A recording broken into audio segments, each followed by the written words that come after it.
Alright, really short demo of the voice changer activating the Arduino and in turn activating a servo on a robot. So let me see if I can do this while I'm filming.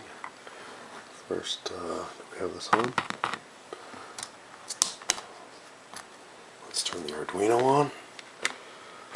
I don't know if I have it turned on. So there it is.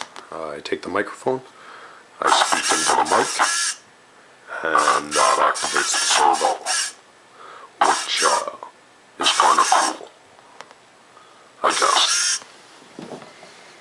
So that's it. See, I could have programmed the servo a little better, but on the quick, on the cheap, good enough. So that's it. Pretty cool, eh? Yeah, so you could do something like that really quick and really cheap and really easy.